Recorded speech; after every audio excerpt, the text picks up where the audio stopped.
안녕하세요. 저는 고민을 안고 사연을 쓰게 된 딸아이를 키우는 돌싱입니다. 혹시 후안무치라는 말 아시나요? 잘못을 저지르고도 전혀 미안한 마음을 가지지 않는 뻔뻔한 사람을 가리키는 말인데요. 저에게 전 남편은 딱 그런 사람이었어요. 그런 사람이랑 왜 결혼을 했냐고 물으신다면 그때는 콩깍지에 쓰였다는 거 말고는 답할 게 없네요. 사랑에 빠지면 눈이 먼다고 하잖아요. 제 눈이 정말 너무 심하게 멀었던 것 같아요. 저와 남편은 여느 커플처럼 소개팅으로 만나 사랑을 키웠어요. 둘 다 평범한 직장인이라 정말 평범하게 연애를 했어요. 저는 외동딸이라 어릴 때부터 아버지가 적금을 많이 부어주셨고 저도 일하면서 번 돈을 많이 모아두었기 때문에 결혼 전에는 이미 집도 전세로 살고 있었어요. 솔직히 처음 결혼할 때는 부모님 반대도 있었어요. 남편은 집을 할 생각도 없이 제가 살던 전셋집에서 그냥 살면 안 되냐는 식으로 말했고 저도 굳이 돈 들여 이사 가는 것보다 그게 나을 거라고 생각하기도 했거든요. 그런데 아버지가 자기 돈으로 아무것도 안 하려는 남자 인정 못한다며 마지막까지 반대를 하셨죠. 그래도 결국 결혼은 했어요. 그만큼 남편이랑 잘 맞는다는 생각을 했으니까요. 저는 성격이 맺고 끊음이 정확한 편인데 남편은 둥글둥글 무난한 성격이어서 그 부분이 잘 맞았거든요. 그런데 딱 하나 술 때문에 사고 친 적이 많아서 그 부분이 저를 힘들게 했어요. 이혼한 게 그럼 술 때문인가 하고 생각하실지도 모르겠지만 전혀 그쪽 문제가 아니고 뜬금없는 여자 문제 때문이었어요. 결혼 기념일이 3번을 지난 어느 날이었어요. 술만 마시면 연락이 없는 남편을 기다리며 TV를 보고 있는데 남편이 제게 전화를 한 통 하더군요. 짜증나는 마음을 꾹꾹 눌러 담아 전화했더니 경찰서라는 대답과 함께 남편을 데려가라고 하시더군요. 술을 너무 많이 마셔서 도로에 누워있다가 결국 경찰서에 신고가 들어가는 바람에 거기 가 있더라고요. 경찰서 갔더니 완전히 깔라가 돼서 인사불성이 된 남편이 의자에 누워있더라고요. 그나마 술주정이 없었으니 다행이었지. 주정까지 했으면 한 대 패고 싶을 만큼 쪽팔렸어요. 부랴부랴 경찰서까지 남편 데리러 온 건 좋았는데 폰이 꺼져버렸더라고요. 저는 자기 전에 폰을 충전하는데 남편 데리러 여기까지 나올 줄 몰라서 충전을 잊어버리고 있었거든요. 결국 제 폰을 쓸 수 없으니 콜택시도 부를 수 없었어요. 남편 폰이 생각나서 콜택시를 부르려고 버튼을 누르는데 뭘 잘못 눌렀는지 이전 화면이 뜨더군요. 그리고 그 화면을 본 제 눈을 의심할 수밖에 없었어요. 남편이 웬 여자와 같이 있는 사진이었어요. 거의 껴안고 있는 데다가 서로 입술을 맞대고 있는 사진이었죠. 게다가 위에서 아래로 찍힌 각도로 보니 여자가 남편 다리 위에 올라가 있는 상태였어요. 그걸 보고 제정신 유지할 수 있는 여자가 이 세상에 있을까요? 그런데 얼굴을 확인하고 더 열이 받아버렸어요. 바로 남편이 자주 만나러 다니던 동네 누나였거든요. 이 여자를 제가 경계 대상에 넣지 않은 이유는 처음에 사귈 때 가장 먼저 소개시켜준 사람이었거든요. 동네에서 어릴 때부터 친하게 지내던 누나라며 결혼한 사람이라고 하기도 했고 나이가 남편보다 6살이나 많으니 바람을 필 거라고는 상상도 못했거든요. 절대로 연애 상대는 아닐 거라고 편하게 생각했는데 그 생각이 이런 참사를 불러온 것 같아요.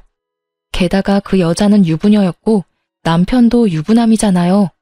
일단 화를 내려놓고 다른 사진부터 확인했어요. 그랬더니 이건 확실하다 싶더라고요. 그 여자랑 찍은 사진이 넘쳐나더군요.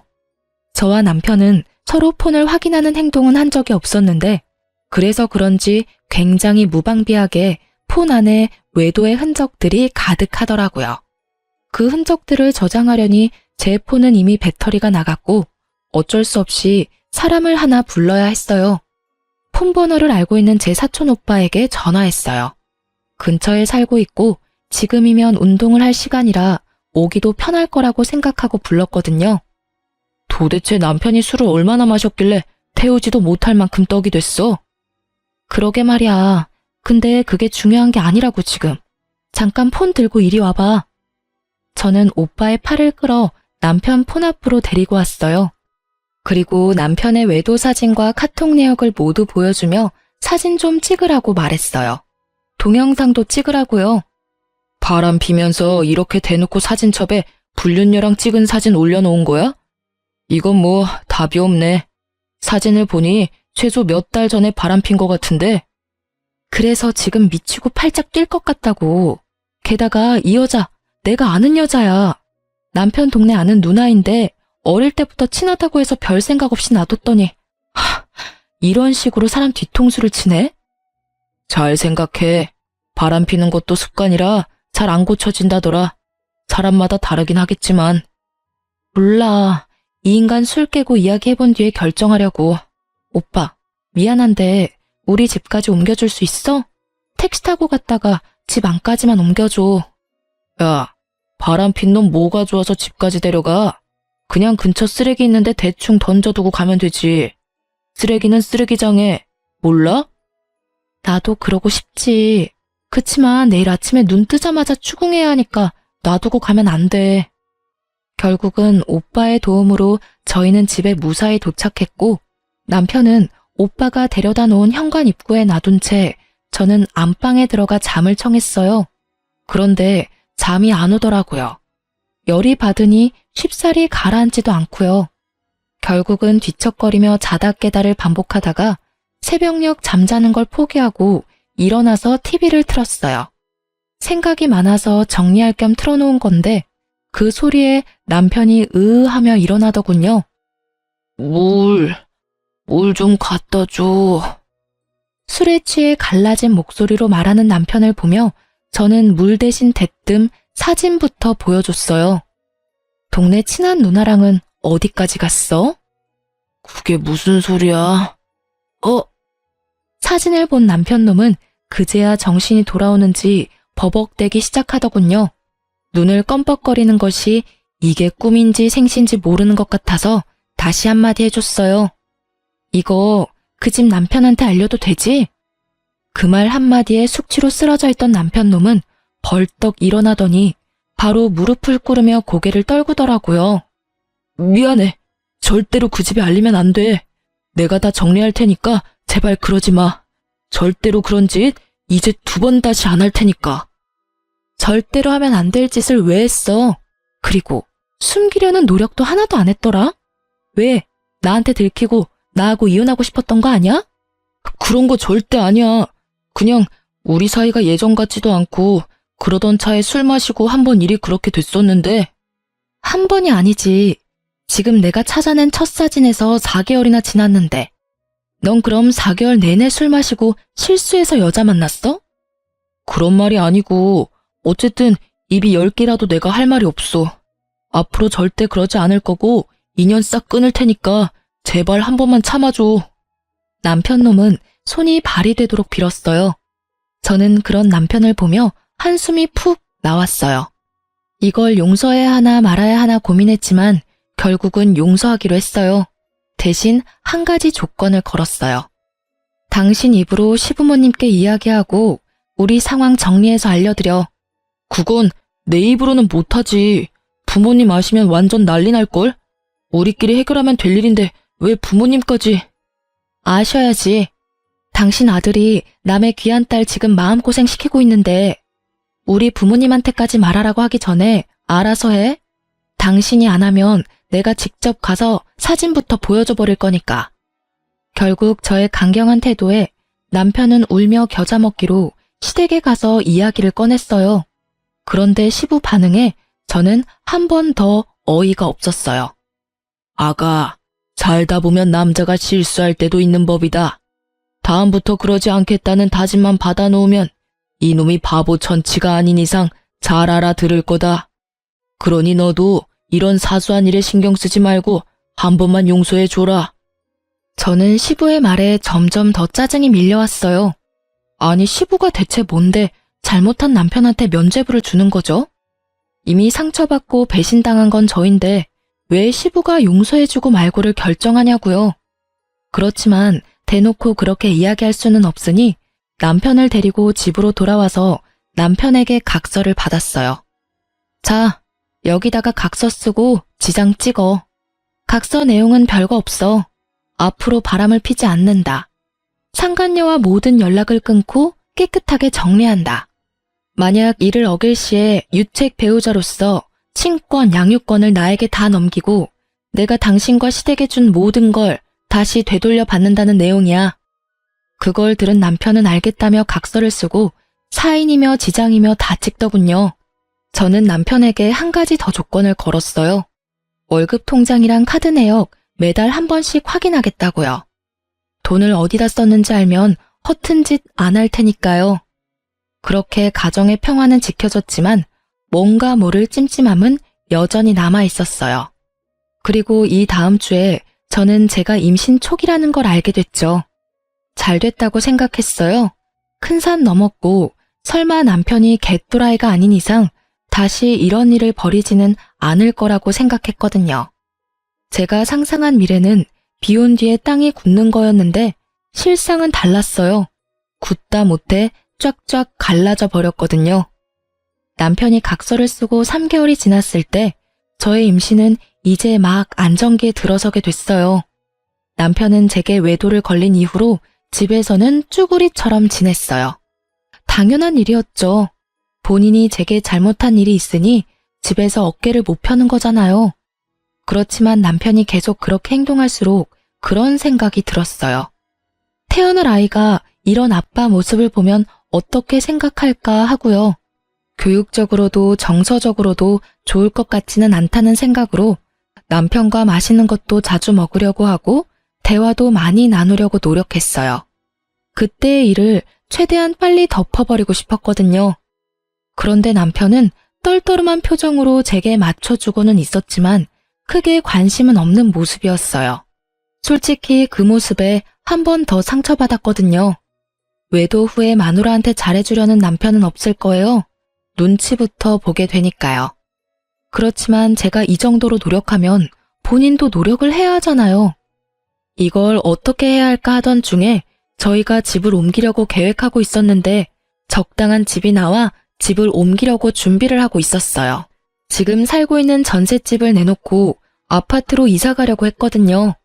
그래서 집 청소를 한번 싹 하기로 했어요. 사람들이 집을 보러 자주 올 예정이니 귀금속이나 너무 잡다한 물건들은 당분간 차에 실어놓을 예정이었어요. 제 차보다는 남편 차가 SUV로 크기 때문에 거기 짐을 놓자고 이야기가 됐어요. 남편과 함께 짐을 나르고 있는데 제가 차 안에 있는 물건을 정리하다가 차키를 잃어버린 거예요. 차키를 찾으려고 이리저리 둘러보다가 발판 쪽에 떨어뜨렸나 싶어서 조수석 쪽 발판을 들어 올렸더니 아무것도 없더라고요. 그래도 혹시나 싶어 운전석 쪽 발판을 들어 올리려는데 남편이 급하게 다가오더니 차키 여기 없을 거라며 갑자기 저를 막아서더라고요. 아니, 없으면 없지 왜 막아서는 거지? 이상한 생각이 확 들더라고요. 결국은 남편 저지하고 차 안에 들어가 문 잠그고 발판을 들어봤더니 거기 검은색 폰 하나가 있더군요. 남편 폰과는 다른 기종이었는데 알고 보니 남편 세컨폰이었더라고요. 폰을 열어보니 제 눈을 또 의심할 수밖에 없는 것들을 봤어요. 남편이 또 바람을 피우고 있더라고요. 그것도 저번에 그 누나랑요. 제가 용서해준 지 꼴랑 3개월밖에 지나지 않았잖아요. 게다가 애가 뱃속에 있는데 바람이라니. 열받은 제가 차문을 열고 나왔어요. 너 이거 뭐야? 폰 숨겨두고 그 여자랑 또 바람을 피워? 몇 개월 지났다고 또 바람이야. 아니지. 혹시 그때 해결 안 했던 거야? 헤어진다더니 여전히 즐겁게 이중생활하면서 살았던 거냐고. 저는 남편 세컨폰을 열어서 거기 적혀진 카톡 대화들을 읽었어요. 자기야 사랑해. 보고 싶어? 그리고 여동생 남동생? 아, 들키면 동생 이야기라고 둘러대려고 여동생 남동생이라 적어놨어? 암호까지 정해서 더 주도 면밀하게 나를 속이려고 했다 이거지? 반성 같은 건 아예 한 적이 없네. 내가 용서해준다고 했을 때도 아예 헤어질 생각 없었고 잘 됐다 싶었나 본데 이번에는 못 참아. 당장 이혼할 거야 이 나쁜 놈아. 어디서 할 게 없어서 개집질이야? 화가 난 저는 노상에서 소리를 질러댔고 남편은 그런 제 모습에 저번처럼 무릎 꿇더니 용서해달라며 질질 짜더라고요. 여보, 미안해. 진짜로 내가 다 잘못했어. 제발 한 번만 더 기회를 줘. 뱃속에 아이를 보면서라도 참아. 용서? 내가 저번에 용서해줬다가 지금 얻은 게 뭔데? 당신 두 번째 바람 펴서 임신한 마누라 뒷골 터지게 만들어놓고 용서? 미안하다고 하면 끝이야? 용서해달라고 하면 다 되는 거냐고. 왜 내가 용서해줘야 하는 건데? 그리고 뱃속의 아이를 생각하면 참으면 절대 안 되지. 너 같은 거랑 인연을 끊는 게 아이 인생에 더 도움되는 일 아니야? 너도 그렇게 생각하잖아. 어느 엄마가 이제 곧 태어날 아이한테 바람핀 거 용서해줬는데 또 바람핀 아버지를 주고 싶겠냐고. 정말 이번 한 번만이야. 앞으로는 절대로 당신이 하지 말라는 건 아무것도 안 할게. 어떻게든 이 엄마는 참아줘. 난 당신 없으면 못 살아. 손이 발이 되도록 싹싹 비는 모습을 보고도 더 열이 뻗는 건 아마 첫 번째 외도 때 그 모습을 보고 용서해줬던 저의 바보 같은 모습이 떠올라서였을 거예요. 저에게는 이 남자에 대한 믿음이 아주 조금도 남아있지를 않았어요. 저러고 또 바람 피겠지. 2번이면 3번은 쉽겠죠. 입만 열면 거짓말. 네가 왜 나 없으면 못 살아? 저 상관이 없으면 못 사는 것 같은데 이혼해 줄게. 둘이서 살아. 고작 3개월을 못 참아서 각서 쓰고도 바람핀 년이랑 계속 만나는 거 보면 그렇게 죽고 못 사는 사이인 거 내가 인정해 줄게. 그런데 우리 아이한테는 너 같은 아빠 필요 없으니까 여기서 인연 끊어. 넌 제대로 된 남편도 아니고 아빠도 아니야. 앞장서. 당장 시댁 가서 이혼한다고 말씀드리게.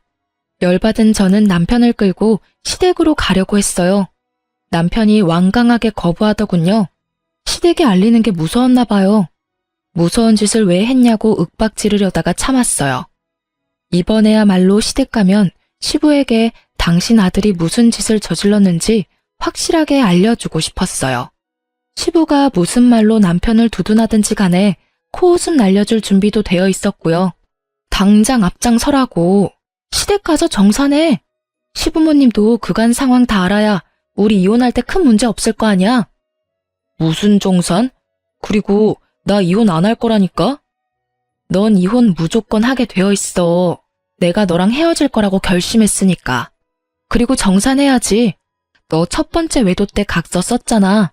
당신과 시댁에 준 모든 걸 되돌릴 거라고. 나 그거 받으러 시댁 갈 거야. 알지? 아버님 차 내가 빌려드린 거. 게다가 소소하게 빌려드린 돈도 있고, 그리고 당신한테 사준 선물들은 다 놔두고 가. 넌 그 선물 받을 자격 없어. 그 말에 남편 얼굴이 사색이 되더군요. 여보, 진짜로 나 당신이랑 헤어지고 싶지 않아. 제발 다시 생각해봐. 나 정말로 다 끊을게. 깨끗하게 정리할 거라니까? 내가 정말 미안하다고.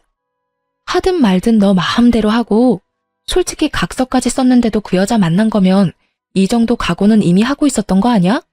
당신이 원해서 만났잖아. 그리고 너 말끝마다 미안해라고 하는데 그 말 앞으로 한 번만 더 하면 죽어? 미안해하지도 않으면서 뭐가 미안한데?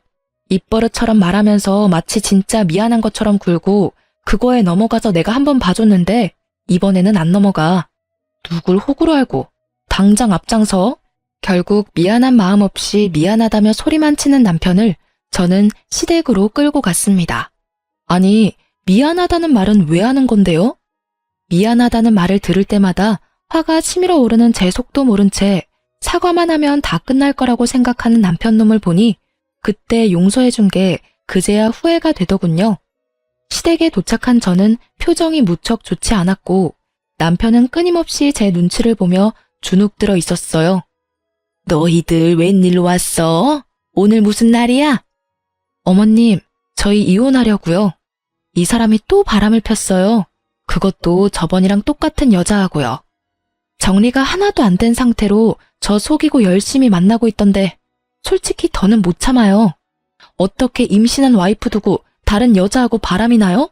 새로운 여자였다면 덜 화났을지도 몰라요. 그런데 왜 또 그 여자냐고요. 두 사람 연애하는데 내가 방해물 같으니 제가 이혼하는 게 맞는 거겠죠. 아이고 며느라가 진정 좀 해라. 뭐가 그렇게 바빠? 남자가 살다 보면 그럴 수도 있지. 그리고 너 임신 중이라 뭐 이래저래 저도 힘들었나 보지. 네가 이해를 좀 하고 넘어가. 그리고 어차피 상대방도 남편이랑 애가 있다는데 그냥 불장난 같은 거였을 테고 진지하게 만나는 그런 건 아닐 것인데 너도 부인이 돼가지고 그런 불장난을 심각하게 받아들이고 그렇게 난리치면 안 되지. 뱃속에 애도 있으니 흥분도 좀 가라앉히고 생각을 하면. 불장난 정도가 아니잖아요. 지금 이 사람 하는 짓을 보시라고요. 미안하다고 다 정리한다고 할 때는 언제고 여태껏 만나면서 메신저로 와이프 배불러서 재미가 없네 어쩌네 그런 말 찍찍하면서 둘이서 내 욕까지 했다고요. 저는요, 임신 중에 벌써 남편 불륜이 2번째예요. 임신 중에 남편 외도 알아채는 와이프도 많지 않겠지만 2번이나 이런 짓 당하면 제가 기분이 좋겠어요? 아버님이야 아버님 자식이고 두둔하고 싶은 마음 있으시겠지만 저는 달라요. 첫 번째 용서가 제 마지막 한계 지점이었거든요. 이번에는 절대 용서 못하고 저번에 남편이 쓴 각서대로 하려고 시댁 온 거예요. 각서? 야, 너는 무슨 각서를 어떻게 썼길래 불똥이 여기까지 튀어? 각서를 보기 전까지 시부는 아주 느긋한 태도였어요. 아들놈 두둔해가면서 각서가 무슨 내용인지도 모르고 말이죠. 제가 각서를 보여주니 시부의 표정은 울그락불그락 시시각각 변했고 남편놈은 고개를 떨구다 못해 바닥으로 꺼질 것 같더군요. 아버님 쓰고 계시는 차 가져갈게요. 그거 어차피 저희 친정어머니 명의잖아요. 운전자 보험에 특약 넣어서 저희 차 몰고 있던 거였으니까 이혼하면 당연히 다시 저희 엄마한테로 돌려주셔야 하는 게 맞는 거고요. 솔직히 이런 일 없었으면 조만간 아버님 차 될 수도 있었는데 그 부분은 죄송하게 생각해요. 제 명의였다면 그것도 재산 분할에 들어가는 거였을 텐데 어머니 명의라서. 그냥 돌려주시는 게 깔끔하실 것 같아요. 제 말에 시부가 완전 열받아서 남편 등짝을 후려 패더군요. 너 도대체 무슨 뻘짓을 하고 다녔길래 집에 불똥이 튀게 만들어? 아랫돌이 간수 잘하라고 내가 몇 번을 말했어.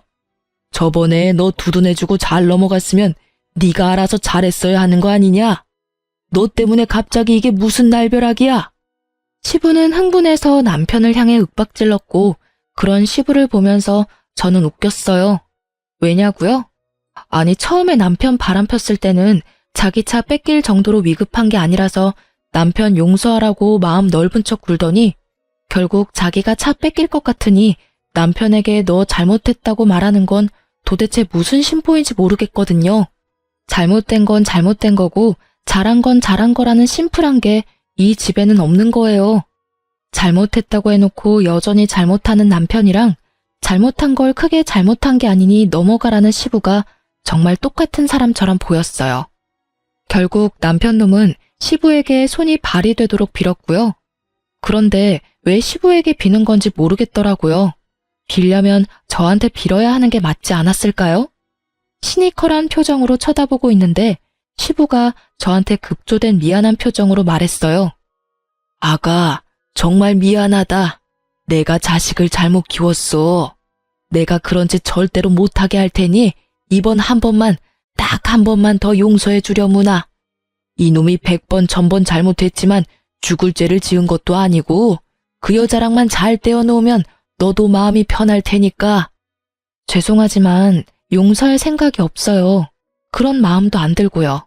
100번 1000번 잘못했으면 100번 1000번 벌 받아야 하는 게 마땅하고요. 저는 벌을 주는 사람은 아니니 제가 줬던 걸 다 돌려받을게요.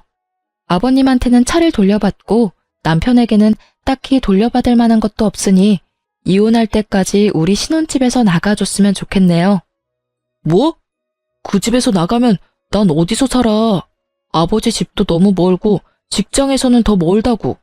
집에서 내쫓는 건 좀 너무하잖아. 다시 이야기를 잘 해보고. 집에서 내쫓는 게 왜 너무해? 그 집 계약할 때 너 나한테 땡전 한 푼이라도 준 거 있어? 아니면 그 집 유지비를 네가 주기를 했어? 그 집도 내가 가져온 내 전셋집이잖아. 넌 거기 그냥 네 집만 들고 들어와 살았고. 그러니까 가볍게 집만 들고 나가면 되지.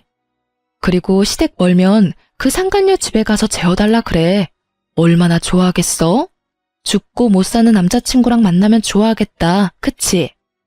웃기는 소리 하지 말고 나 진짜로 갈 데 없다고. 집에서 내쫓는 건 너무하지. 나 절대로 그 집에서 안 나갈 거야. 내가 말했잖아. 제발 좀 들어봐. 나 진짜 미안하고 그 여자랑 완전히 다 끊겠다니까. 의심 하나 없애도록 매일 위치 추적 앱도 설치하라고 하면 하고 통장 내놓으라고 하면 그것도 다 줄게. 제발 집에서 나가라고만은 하지 마. 그 여자랑 인연을 어떻게 끊게? 저번에도 끊는다고 해놓고 못 끊었지. 아니지. 끊었는데 다시 이었나? 어쨌든 결과적으로는 두 사람이 여전히 만나고 있으니까 둘이서 그렇게 죽고 못 사는데 내가 이혼해 줄게. 둘이 같이 살아. 그 여자도 그 남자랑 이혼하면 너랑 잘 살 수 있겠네. 집도 없이 둘 다 똑같이 위자료와 상간소송비 갚으면서 잘 살면 되지. 안 그래? 그러니까 그게 안 된다고.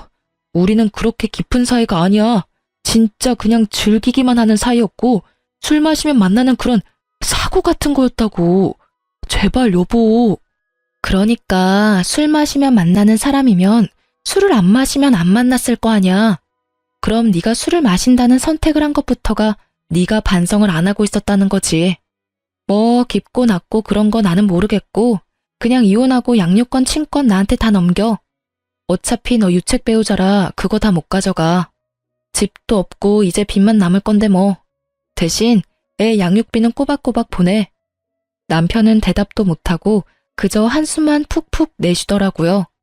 미안한 기색은 하나도 없이 이 상황을 어떻게 모면해야 하는 것만 눈에 보이더라고요.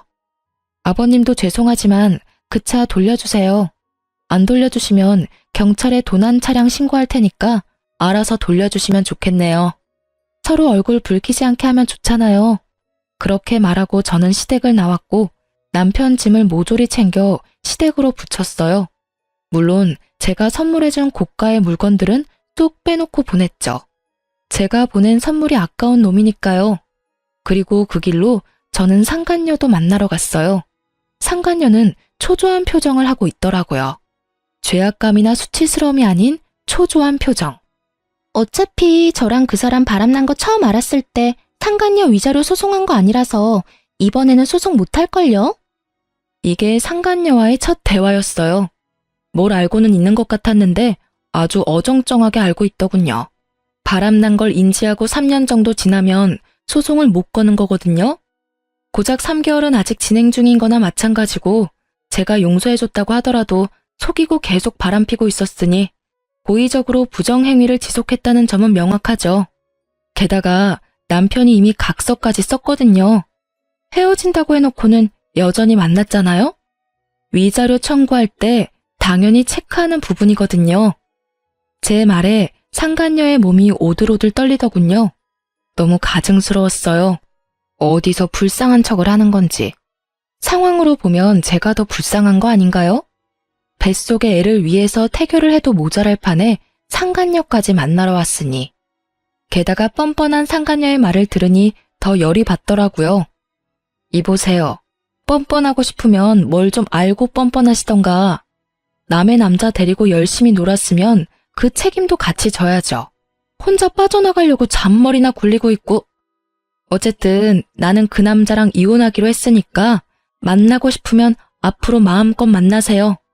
대신 저는 당신한테도 위자료 청구할 테니까 그 부분은 알아서 하시고요. 내가 상간녀니까 위자료 청구받는 거는 어쩔 수 없다고 생각해요. 그런데 집에 법원 등기 같은 건 보내지 말아줘요. 남편이 알면 곤란하거든요. 아직 저희 남편은 모르고 있고 저한테도 가족은 소중하니까. 뻔뻔함을 넘어서는 인간 실격의 태도에 저는 버럭 소리 질렀어요. 가족이 소중하다는 사람이 왜 바람을 펴요? 웃기고 있네 진짜. 당신 가족은 소중하고 내 가족은 소중하지도 않아? 이게 좋게 봐주려고 했더니만 자기가 잘못한 주제에 나한테 이래라 저래라 하고 난리야. 당신 지금 주제 파악이 안 되나 본데 나는 당신 용서해주러 온 거 아니에요. 솔직히 지금도 당신 남편한테 가서 먼저 이룰 수도 있는 거 귀찮아서 여기까지 와서 꼴 보기 싫은 당신 얼굴 보고 있는 거라고. 이것들이 사람이 마음 써주니까 아주 호구로 보이나 봐. 둘이 아주 똑같은 것들끼리 붙어먹어서는 당신 남편한테 지금 이야기해주러 갈까요? 바람 펴서 남의 가족 파탄낸 주제에 자기 가족은 소중하다며 등기를 집으로 보내지 말라는 상간녀 말에 완전 빡친 저는 흥분을 가라앉히지를 못하겠더라고요.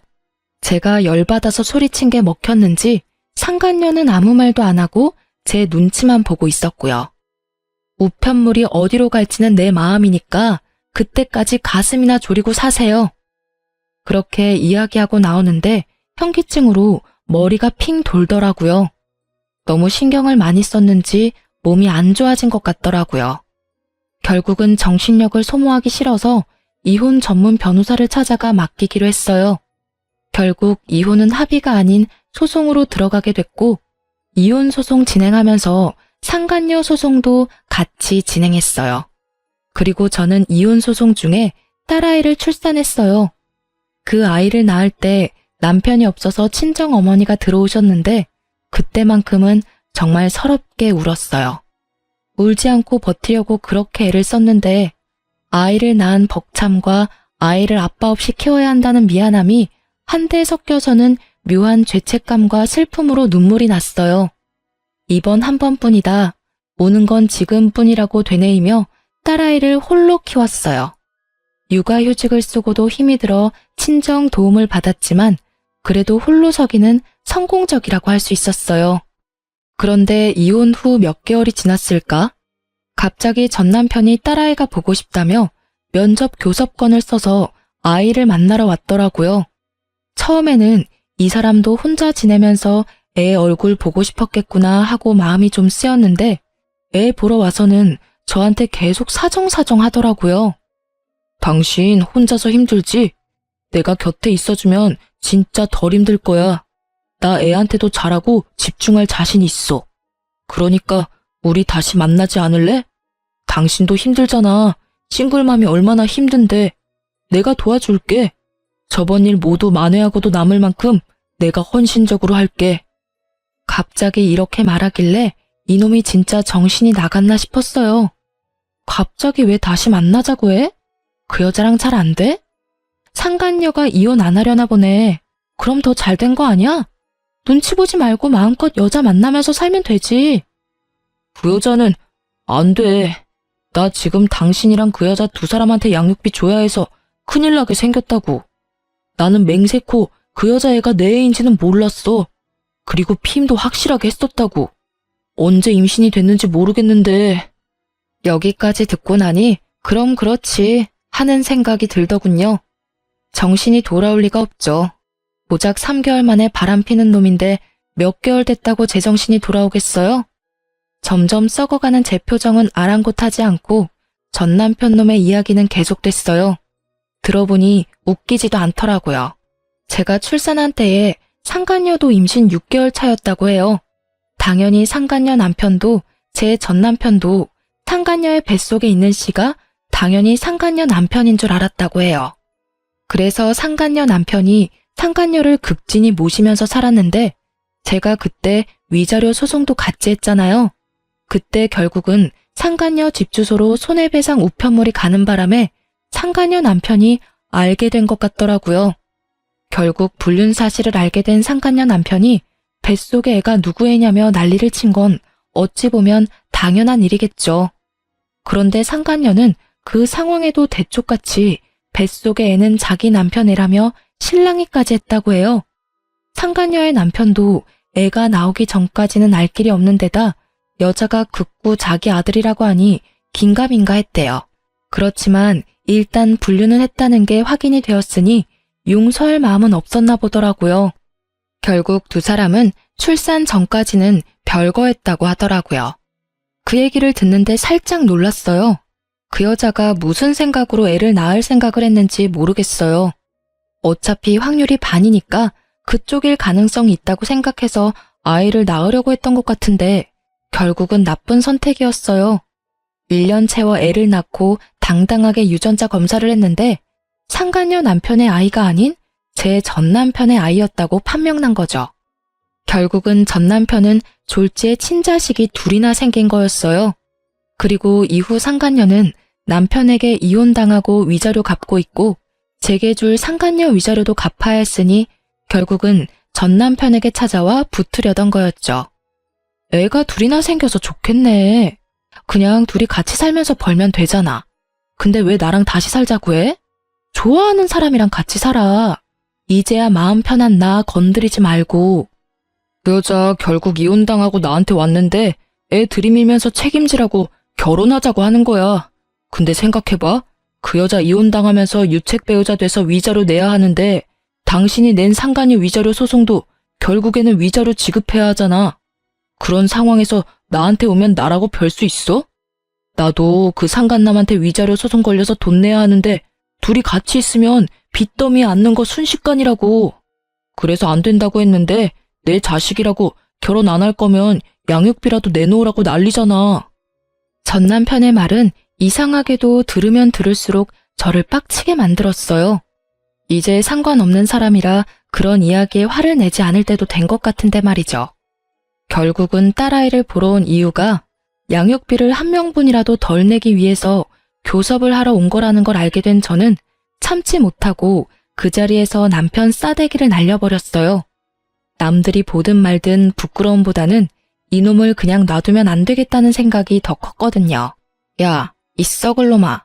네가 뭘 잘해서 지금 여기 와서 합치자는 소리를 해? 상간녀 임신시킨 게 내 잘못이야? 양육비를 두 사람한테 주려니까 아까워? 그럼 그런 짓을 하지를 말았어야지. 역시나 사람은 고쳐 쓰는 게 아니라더니. 너 제정신 돌아올 줄 알았던 내가 미친년이지. 내가 지금 무슨 생각을 하는지 너한테 알려줘? 아랫돌이 잘못 눌려서 집안 풍비박산 만든 건 물론이고 지 인생까지 스스로 나락 보내버리는 한심한 놈하고 지금이라도 이혼해서 정말 다행이라고 생각해. 알아? 네가 우리 딸 핑계대고 여기 와서 그런 말 하지만 않았어도 이 정도로 화나지는 않았을 거야. 저는 딸애가 1살도 안 되어 말을 이해하지 못하고 있다는 것에 정말 깊은 감사를 할 수밖에 없었어요. 만약 이 아이가 커서 이 한심한 놈이 아빠라는 걸 안다면 정말 생각만으로도 끔찍해요. 딸아이에게는 차라리 아빠의 존재를 숨겨버리고 싶을 만큼이었어요. 남편 놈은 저한테 한 대 맞고도 정신을 못 차리는지 배째라식으로 누워 애처럼 떼를 쓰더군요. 몰라. 나도 지금 너무 힘들다고. 당신이 안 도와주면 파산해서 양육비고 뭐고 아무것도 못 보낼 거라고. 그러니까 당신이 좀 알아서 해줘. 그쪽이랑 다르게 우리는 부부 사이였잖아. 작년까지만 해도 부부 사이였었지. 지금은 아니고. 잘 됐다고 생각하라고. 두 사람 사이에 어떤 방해물이 있어도 잘 만날 자신 있던 거 아니었어? 그깟 위자료 양육비 같은 거 크게 신경 쓰지 말고 만나. 그 여자도 남편이랑 헤어졌다니 잘 됐잖아. 알콩달콩 위자료 갚으면서 그쪽 아기 재롱 보면서 살아. 나랑 사느니 그 여자랑 사는 게 더 마음 편할 거 아니야? 전혀 마음 편하지 않다고. 당신도 잘 생각해봐. 애가 얼마나 힘들겠어. 아빠 빈자리를 느끼면 나중에 우리 아빠 어딨냐고 물으면 어떡할래? 그런 일 있을까봐 미리 당신한테 이야기하는 거라고. 찌질한 새끼. 정말 욕하고 싶은 걸 절실히 참으며 뻘소리 짓거리는 남편을 소리쳤어요. 나랑 살면 마음 편할 것 같아? 그러게 왜 아빠 빈자리를 느끼게 할 짓을 했냐고. 그랬다고 내가 당신한테 기회를 안 준 것도 아니잖아. 이미 한번 용서했으면 그때 깨끗하게 헤어졌었어야지. 그러면 이런 일 없었을 거 아니야. 그 여자 다시 만나려고 생각했을 때는 이런 일 생각도 못했지. 앞날을 좀 생각하고 살아 이 나쁜 놈아. 그리고 나는 네 상간녀 바람막이는 절대 안 될 거야. 그리고 내 새끼 양육비도 절대로 다 받을 거고. 당신이 안 주면 당신 어머니 아버지한테까지 가서라도 받아올 거니까 알아서 잘 처신해. 한 줌의 용서도 없는 제 목소리에 남편 놈은 다시 또 질질 짜며 불쌍한 얼굴로 저를 쳐다보더라고요. 미안함은 전혀 없으면서 미안하다고 말하며 지가 원하는 것만 말하는 놈이 용서를 구하는 것 자체가 거짓인 거잖아요. 이때 정말 후안무치라는 말이 딱 떠올랐어요. 표정만 미안하고 전혀 미안함을 못 느끼는 사람이 전 남편이었던 거죠. 그렇게 전 남편을 놔두고 씩씩거리며 딸애를 데리고 나오는데 정말 눈물이 줄줄 났어요. 슬픔이 아니라 분노의 눈물이요. 저딴 미친놈도 내 딸이라고 결국 면접 교섭권을 쓰면 만나게 해줘야 한다는 게 너무 싫었거든요. 전 남편놈 하는 꼴을 보니 이번 한 번으로 끝날 것 같지도 않았고 볼 때마다 저지랄 할 것 같아서 앞으로가 더 답답했어요. 솔직히 남편의 첫 번째 외도를 발견했을 때 저도 쉬운 마음으로 용서했던 건 절대 아니었어요. 외도를 겪어본 여자들은 다 그렇겠지만 그게 용서를 한다 만다의 판단이 가능한 게 아니거든요. 판단을 한다보다는 속어법이죠. 용서를 하는 것이 내게 더 나은가, 용서를 하지 않는 것이 내게 더 나은가. 당연히 제 입장에서 생각할 수밖에 없는 문제이기도 하고요. 이미 상대방은 저를 상처 주었고 그 상처는 아물지 못할 거라는 걸 아니까요. 그래도 용서했던 건 남편의 미안함이 진짜라고 믿었기 때문이었어요. 그런데 미안함도 만들어낼 수 있다는 더러운 사실을 알고 나니 마음이 아예 식어버리더라고요. 글을 쓰고 있는 지금도 저는 딸아이와 단 둘이 살고 있어요. 가끔 사람들이 재혼 이야기를 꺼내기도 하고 딸아이니까 다른 곳에 시집 가기도 편하지 않냐고 묻기도 해요. 다들 저를 생각해서 하는 말이라는 건 잘 알지만 딱히 마음이 동하지는 않아요. 사람을 만나는 건 좋은 일이고 생활에 활력이 되지만 아이를 키우면서 만나는 건 힘이 들거든요. 그리고 재혼을 할 만큼 남자에 대한 신뢰가 다시 돌아오지는 않은 상태라 당분간은 이 상태를 유지하고 있을 거예요. 아이를 키우는 재미가 쏠쏠하지만 매번 애를 만나고자 시도하는 남편을 막는 것도 힘들어요. 지금은 아빠라는 존재에 대해 아예 생각하지도 못하게 하지만 앞으로 좀 더 크면 다르겠죠.